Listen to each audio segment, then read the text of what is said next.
Alright, so we are back for another Dokkan battle video, and we do have the full details and animations for all of the up-and-coming Dragon Ball Heroes cards. I'm really excited. From what I've heard, they look really clean, and also their kits are very good, which I hope, man, a couple units here could be really beneficial for the game. So what we're going to do is we're going to quickly play the animations, and then we'll go over the cards really quick. A lot of units to go over, a lot of stuff to talk about, so I don't want to waste too much of your time. So we're going to go over it pretty quick. But with all that said, let's go ahead and play these animations.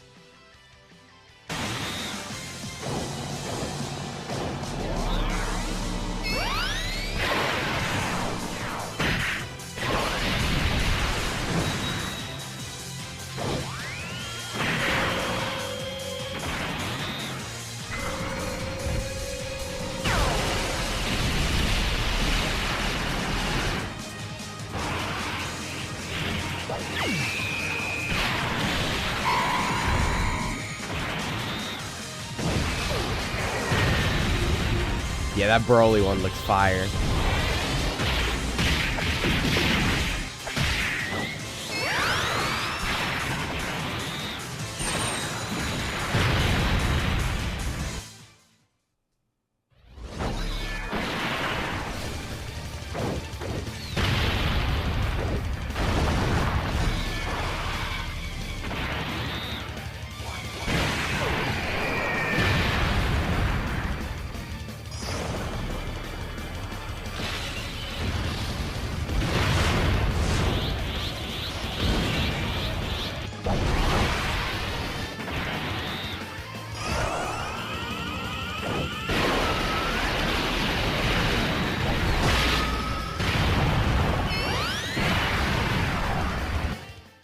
Alright, looking clean, looking clean.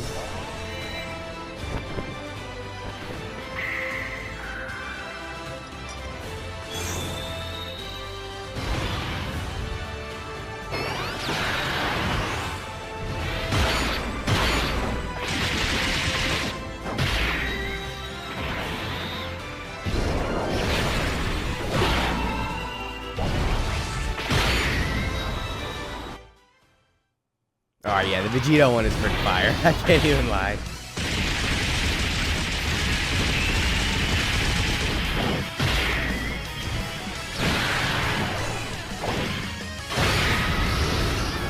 Damn. Ooh, yeah, that ending was good right there. Alright, so some really good animations. I think the ones that stand out to me, probably Vegito and Broly.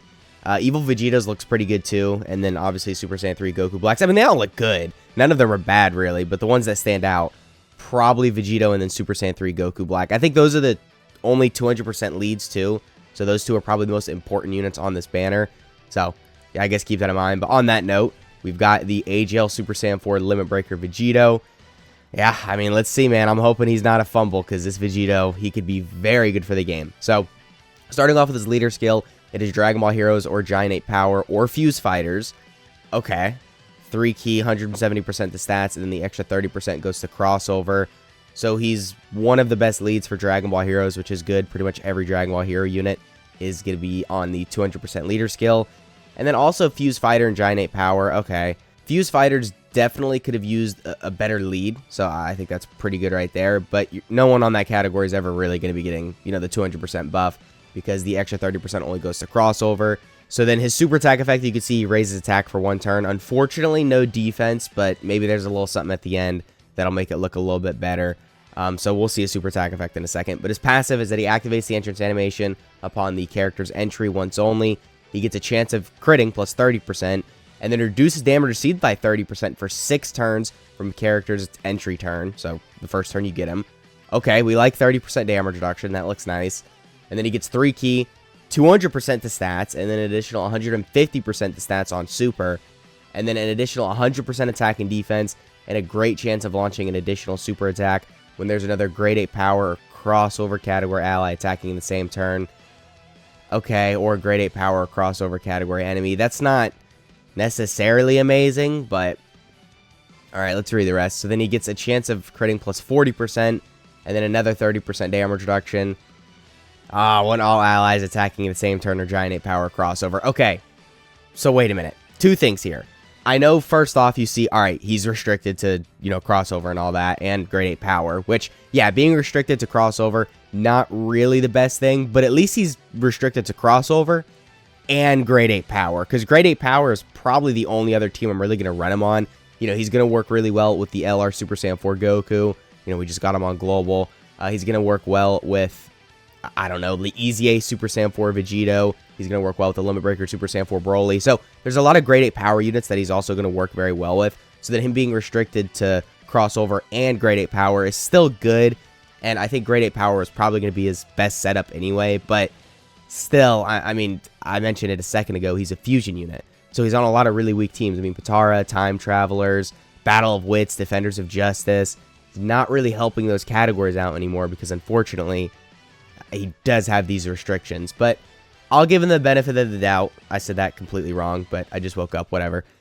He's still a good unit. I mean, there's still some value here. He's going to be amazing on grade 8 power, and he's going to be really good on crossover, and he's the best lead for, crossover and Dragon Ball Heroes as well. So, definitely some value here.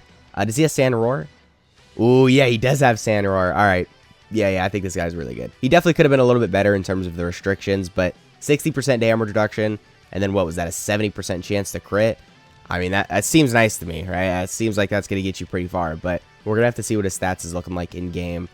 And then this guy's active skill is that it can be activated when all allies attacking in the same turn are crossover category characters, starting from the 3rd turn from start of battle, or from turn 6. Okay, that's better. So, turn 6, he'll at least have the active skill. The effect is that he greatly raises attack temporarily, causes ultimate damage to enemy, and then within the turn activated, all attacks become crits. So, not a whole lot there. I mean, guaranteed crits are nice and a little bit of damage, so pretty good active skill. And then his super attack effect, unfortunately, only 30% attack for 1 turn. I think the main L here is probably no defense on super. Don't get me wrong, the restrictions in his kit isn't really amazing, but like I said, he still does have a lot of value on both of those teams. And grade 8 power, I think it's going to become a pretty busted team. I could see within the next month that becoming absolutely insane because, LR Super Saiyan 4 Goku, all the units during this celebration, and then potentially even more stuff if we get more Super Saiyan 4 units. Yeah, this category could be very good. So, definitely, they handled him all right. I don't think this is the worst scenario. I think he's pretty good. Or not only pretty good, I think he's actually really good. Because like I said, Giant 8 Power and Crossover, he's going to absolutely obliterate everything on those 2 categories. So, next up, we do have the Super Saiyan 3 Goku Black. I think there's 2 different tabs, so yeah, we got to, switch between them. So, he's Extreme Physical. I guess that's cool. It doesn't really matter what his typing is. I think Extreme Tech could have probably used the help a little bit more, but whatever. Like I said, doesn't really matter. So, his leader skill is Dragon Ball Heroes Super Saiyan 3. Dude, let's go. Super Saiyan 3 getting an actual lead. That's crazy, man. Is Super Saiyan 3 going to become a useful category? All right, let's see. So, yeah, Dragon Ball Heroes Super Saiyan 3 transformation boost, all 170% to stats. And then the additional 30% goes to crossover. So, overall, a pretty good leader skill. All the Dragon Ball Heroes units are getting the full 200%. And then Super Saiyan 3 getting an actual lead. That's crazy, man. All right, well, I hope he's not heavily restricted because I want to be using him as a lead. So super attack effect, you can kind of see it. He stacks attack and then raises defense for 1 turn. So far that looks really good, but we'll look at that at the end. His link set, Brutal Beatdown, Super Saiyan, and Godly Power, Prepared for Battle, Nightmare, Fear and Faith, and Fierce Battle. That's good, but I'd see a lack of big bad bosses, so I'm gonna hope that he gets that when he transforms, but we'll see. So his passive pre-transformation is that he gets 3 ki, 180% to stats. He gets another 150% attack and defense when attacking, a high chance to guard all attacks. I don't like that.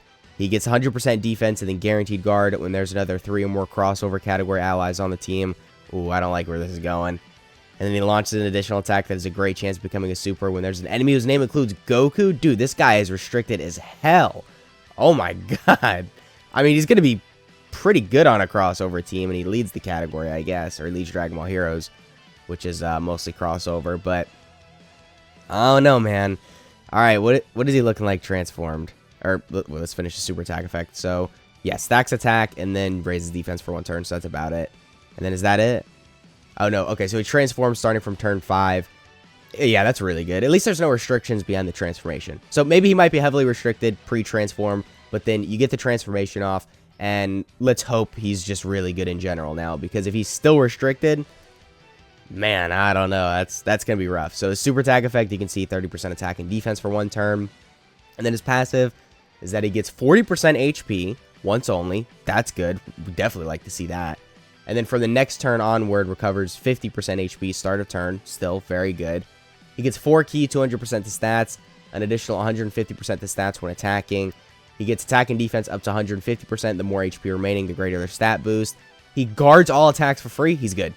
Really good.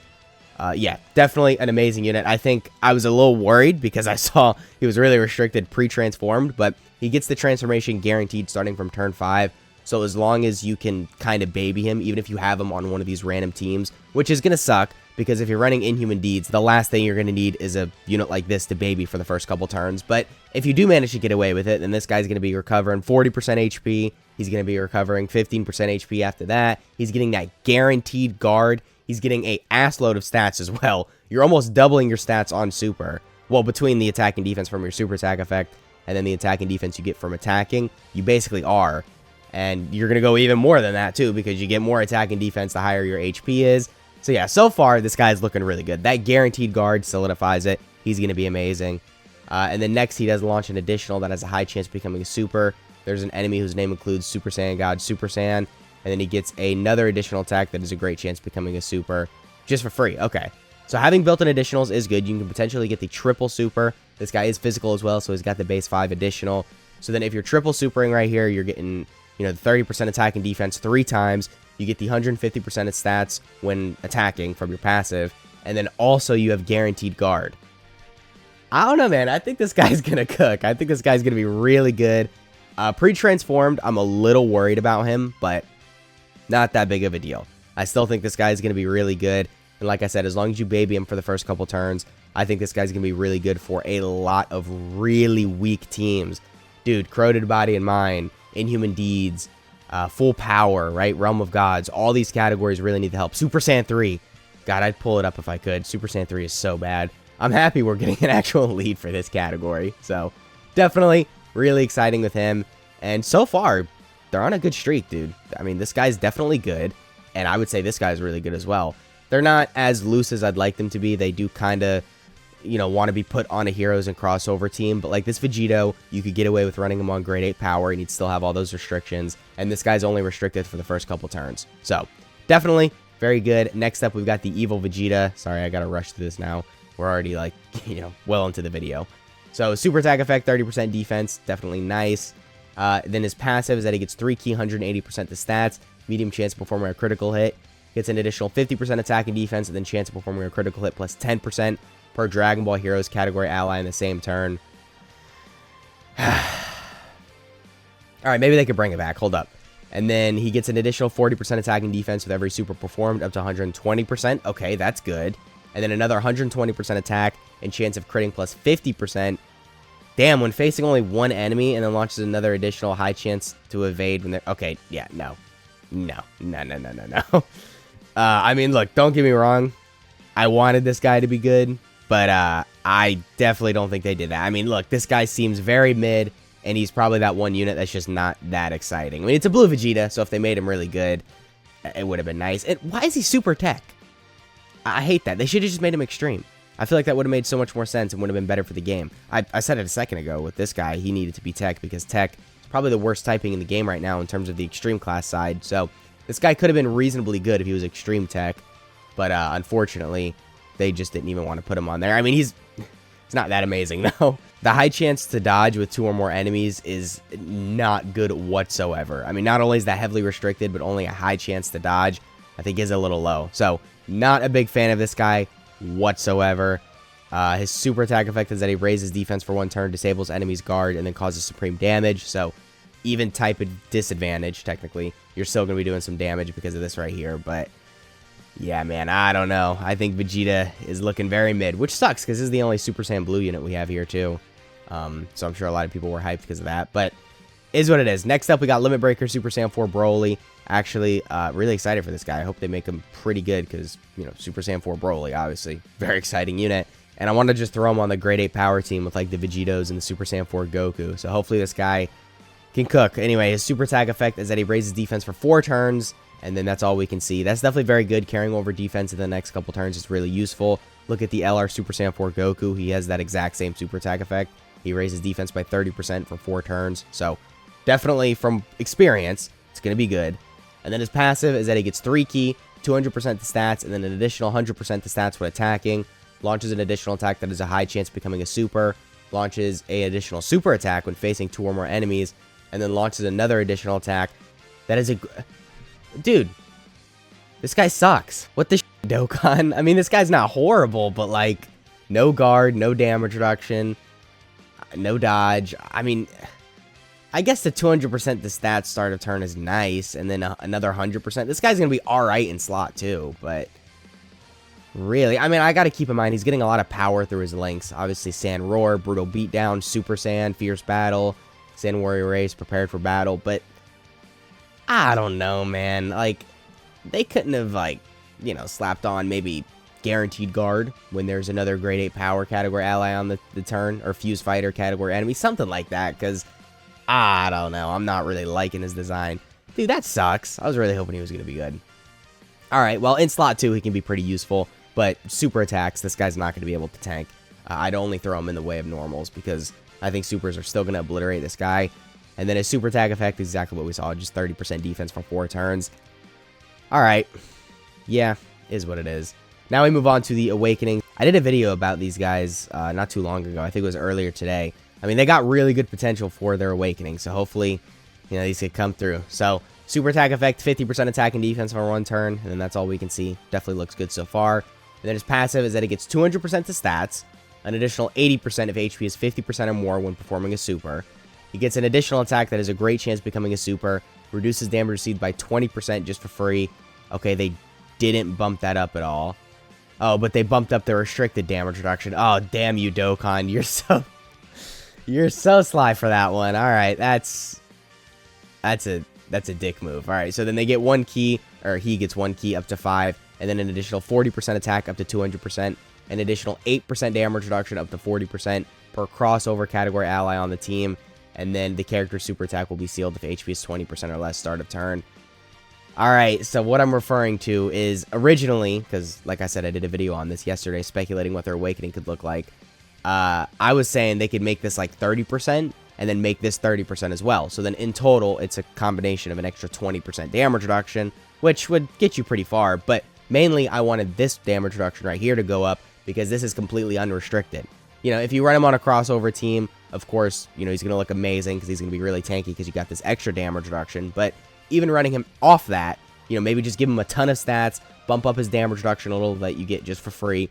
And then in some difficult events, maybe if he has type advantage, he could still be really good even on, you know, one of these random teams like Wicked Bloodline, Full Power, Artificial Life Forms, Resurrected Warriors, Corroded Body and Mind. But no, they kept the base damage reduction and then just bumped up the restricted damage reduction. So, yeah, nice. Thanks, Dokkan.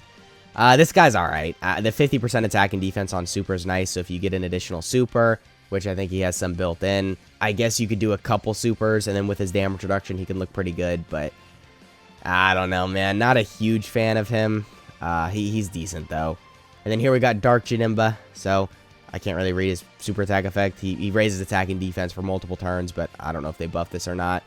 So his passive is that he launches an additional attack that has a great chance of becoming a super when facing 2 or more enemies. Guards all attacks for the first 5 turns. Yes. Very good. That's exactly what I wanted. So it was a high chance to guard for the first 5 turns before. So they definitely made that good. Now, granted, it's only the first 5 turns. Events are going, you know, a couple turns longer than that. So he's not going to be guarding for the whole fight, but that's a good chunk of the fight. So that's definitely very useful. And then he gets 40% attack and defense per crossover category ally on the team, up to 200%. An additional 80% with every attack performed, up to 200. Damn, up to 240%? That's a big buff. Okay, so this guy's going to be doing some really good damage because he gets the 200% to stats start of turn as long as you have a full crossover team, which does kind of suck, by the way, but I guess I'll let it pass because this guy has that guard for the first couple turns. So even if you're missing a little bit of stats with the guard, he's still going to be pretty useful. And then 240% attack, really high. And then he also gets the 60% defense with every attack received up to 180%, also really good. So it looks like for the first couple turns, if you don't have a crossover team, or at least a couple crossover units or majority crossover units, then you're going to have to throw this guy in slot 1 with that guard when the enemy's not hitting hard, so you can build that up so then his stats do look pretty impressive. Because without the guard, I'm not going to lie, this guy is going to be pretty mid, but let's see what else he has. So he gets a great chance to crit starting from the character's next attacking turn after the character performs or receives the 5th attack in battle. Okay, and that's it. So this guy's getting a lot of power through his links as well. He's got Big Bad Bosses, he's got Metamorphosis, Brutal Beatdown, Shocking Speed. So then between all those stats and then all the stats he's got in his kit and then the guaranteed guard for the first 5 turns, I actually do think Janemba is going to be really good. Because then his super attack effect as well, what does he do? Yeah, 30% attack and defense for 3 turns. Pretty sure they just kept this the same, actually. I don't think they changed this at all, but it doesn't really matter. Still a very good super attack effect. Like we said, with the Broly, carrying over defense for multiple turns is really good. So it looks like this guy is going to be really useful, but I'm not really too sure about the cooler. I think the cooler was a little bit of a fumble. Yeah, this guy said it perfectly. He's going to be mid if he's not on Dragon Ball Heroes. So not really a big fan of how they designed him, but we do have one more unit, and then we can call it a video. So we're going to really quickly go over his kit.